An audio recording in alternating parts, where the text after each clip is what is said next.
Nnenna, you did that. Episode 5. It's the semi-finals and we're back with another review. This episode had 3 missions: a BBC Radio 1 interview, a live lounge cover, and an opportunity to get playlisted. At the start of the episode, everyone kind of fell into their characters. Mia was super nervous, as she normally is with every task, and Barry was super confident. Different ends of the spectrum. But we begin with Dylan entering first, and just like Becky, I thought he would smash this. He's super likable, he has lots of things that are relatable, and I thought, he would come across well. He talked about being rebellious, and that's also apparent in his music, and you can tell that's a serious part of his life that he wants to show. He wants to be that rebellious person, not fitting the norms. His biggest thing in the interview was giving very long-winded answers. As Becky said, he was waffling a lot. The funny thing was he left the interview saying, "Oh, that was short."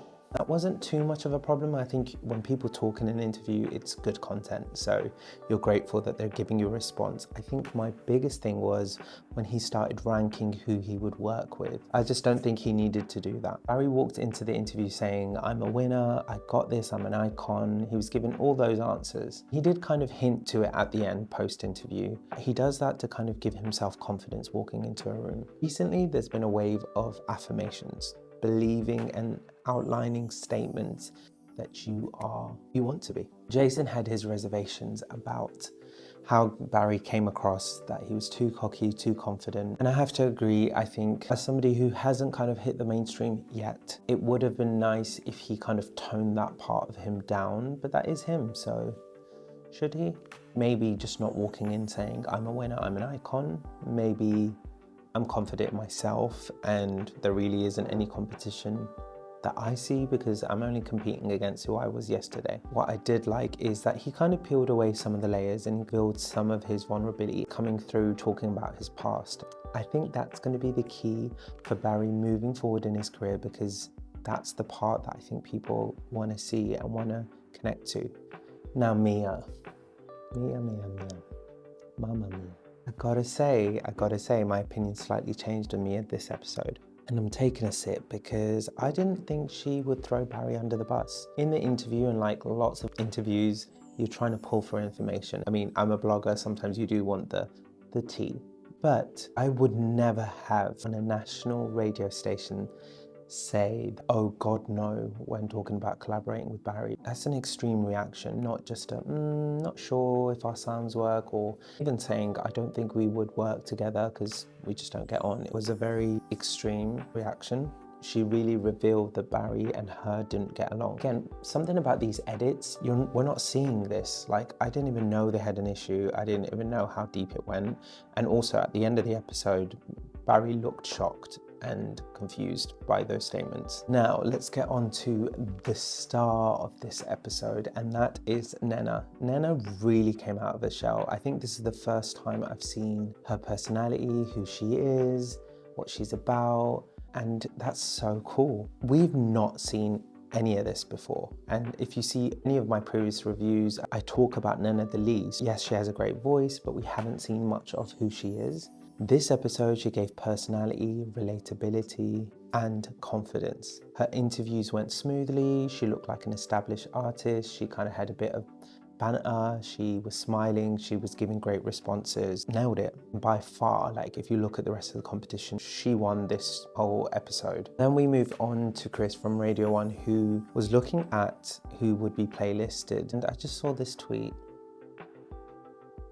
That's all. And actually listening back to those snippets of every artist's song, for me, Dylan, his song's ready. Now we move to the best part of this episode. Live Lounge is a great opportunity to share your voice in its raw form, but also being able to be creative with covers. Covers are a cool tool as an unsigned artist, as an unknown artist, to show maybe your inspirations, but also show how creative you can be with something that's so well known. Dylan started it off with Harry Styles' Late Night Talking. Frank hated it and said he looked awkward, but to me, he looked like he was having a blast. Like, you really could see he was enjoying himself. He was in his element. I didn't see it as awkward. He was just vibing. Nnenna chose Lillie-Jo, and she saw the judges from the corner of her eyes. That kind of made her a little bit nervous, but you really can't tell. And I have to admit, something that Jason hit on, she does well on popular music.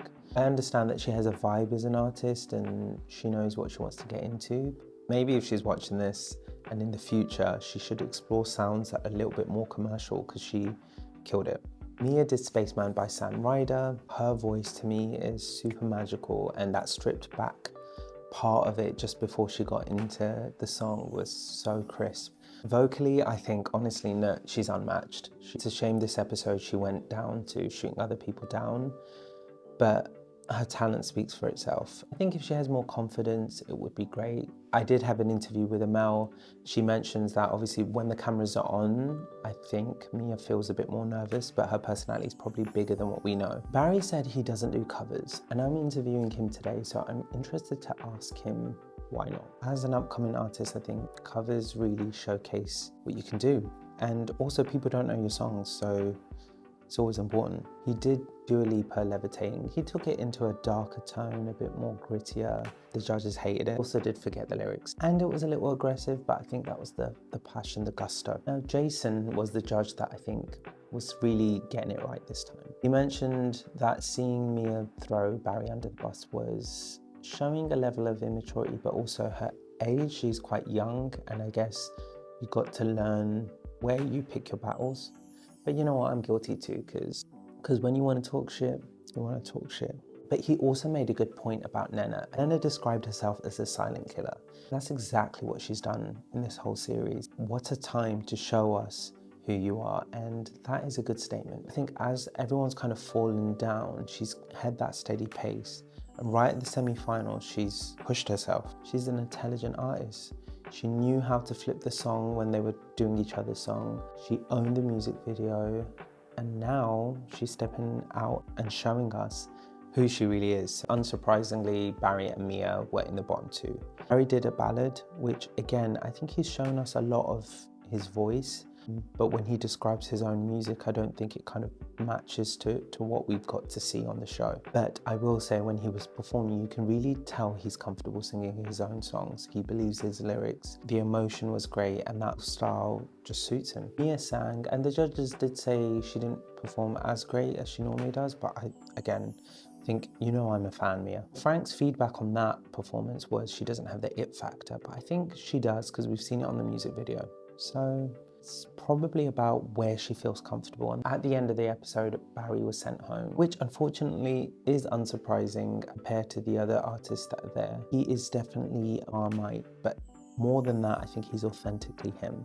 Relatability is probably the biggest thing you can do as an artist. People get you and your music when you're able to give something that they can connect to. And that's all for this episode. Please drop a comment below, like, share, subscribe, you know, all that jazz as usual.